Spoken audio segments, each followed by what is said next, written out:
Rwandaises et Rwandais, amis du Rwanda. Notre pays continue à faire face, avec courage et force, à l'attaque dont il fait l'objet depuis le 1er octobre passé, de la part d'assaillants fortement armés, en partie d'origine rwandaise, en partie d'origine étrangère, venant de l'Ouganda, et pour la plupart membres de l'armée de libération ougandaise. L'attaque dont nous avons été l'objet se situe bien entendu sur le plan militaire et celui de l'infiltration armée, mais aussi sur d'autres plans, comme nous en avons fait la mère expérience. Permettez-moi, militantes et militants, amis du Rwanda, de vous faire part de l'état de la situation concernant les multiples dimensions de l'agression contre notre pays, le Rwanda. Sur le front militaire et celui de l'infiltration dans notre pays de forces ennemies, les nouvelles aujourd'hui sont rassurantes. En effet, l'infiltration d'assaillants et de rebelles dans la préfecture de Kigali est, à l'heure où je vous parle, sous contrôle. Des caches d'armes déposées dans la capitale et ses environs par l'ennemi ont été saisies et surtout la plupart des infiltrés ont été repérés. Dans ce succès, le dévouement de la population à la cause de la paix et de l'entente nationale a été exemplaire. Grâce à elle, les forces de sécurité de notre pays ont été en mesure de remplir leurs tâches. Nous devons, militantes et militants, la plus grande gratitude à notre population, tout attise au maintien de la concorde et de la paix nationale. Mais il y a eu aussi, nous l'avons constaté avec colère et tristesse, au-delà de ce qui semblait raisonnable, une espèce d'excès de zèle de la part de certains, essayant de créer de la confusion en voulant se venger sur des gens dont l'enquête a rapidement révélé qu'ils n'avaient rien à se reprocher. Donc, sur le plan des infiltrations dans la région de Kigali, la situation apparaît sous contrôle. Mais l'ennemi étant ce qu'il est, nous nous devons de garder une vigilance extrême, pas seulement dans les jours qui viennent, mais aussi dans les semaines et les mois à venir. Sur le front militaire qui continue à être celui au nord de notre pays, en particulier dans la région du Mutara, là aussi les nouvelles deviennent meilleures, car nos forces armées, du moral élevé et de l'acharnement patriotique desquels nous ne pouvons que nous féliciter vivement, car nos forces armées résistent aux forces ennemies, remarquablement approvisionnées, comme nous le confirment des observateurs extérieurs, et appuyées par un bureau de recrutement depuis le territoire ougandais. Les combats parfois très violents ont eu lieu et continueront encore aussi longtemps que l'ennemi sera encore à l'intérieur de nos frontières.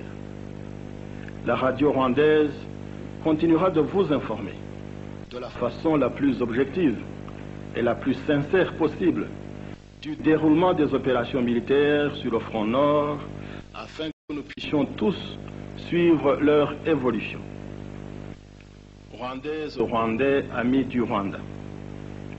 L'agression contre notre pays n'est pas seulement d'ordre militaire, elle se situe aussi sur le plan de la manipulation des médias internationaux et de la désinformation concernant les réalités vraies de la position rwandaise et celle de l'enjeu de ces événements tragiques qui s'abattent sur notre pays.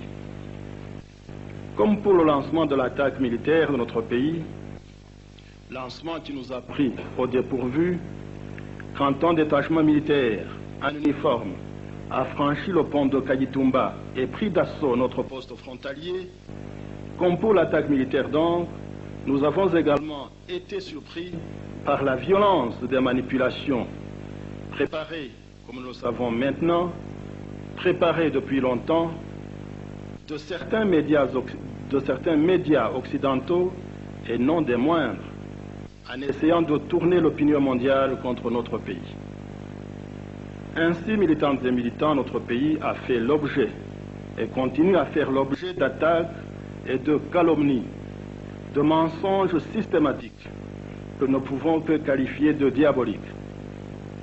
Qui sont ces gens qui, sous prétexte de renverser notre gouvernement, ont recours à cette campagne de salir notre pays? Parfois, nous avons même l'impression que n'importe quel individu peut dire n'importe quoi pour que cela soit reporté dans le monde entier, sans vérification aucune, sans le moindre critique, au mépris de ce que nous considérons comme ressortant de la plus élémentaire déontologie. Mais peut-être est-ce ainsi que des choses fonctionnent. Nous ne pouvons que le déplorer. Cette agression contre notre pays, contre sa réputation, contre ses acquis, sa volonté de progresser, cette désinformation concernant la réalité rwandaise et l'enjeu véritable de ces événements, cette désinformation rwandaise et rwandais, amis du Rwanda, se situe à deux niveaux. Elle a trait d'abord à la situation intérieure prévalente dans notre pays. Ainsi, la quasi-totalité des informations concernant la situation militaire et politique intérieure de notre pays, fournies aux médias occidentaux par les agresseurs du Rwanda, qu'il s'agisse de photomontages, d'interprétations purement tendancieuses, d'événements qui parfois n'ont même pas eu lieu, de distorsions de la vérité, semblent avoir été fabriqués ou conçus depuis longtemps, indépendamment de la réalité, mais en fonction d'un plan d'intoxication systématique de l'opinion publique internationale. Toutes celles et tous ceux qui connaissent moindrement le Rwanda, tous nos pays amis, attachés à la sauvegarde de presque 30 ans d'acquis d'un développement authentique, d'une coopération sans faille, tous nos pays amis attachés à la paix et à la stabilité de notre région, n'auront aucune peine à prouver que cette désinformation ne peut être que le produit, hélas, d'une machination inqualifiable.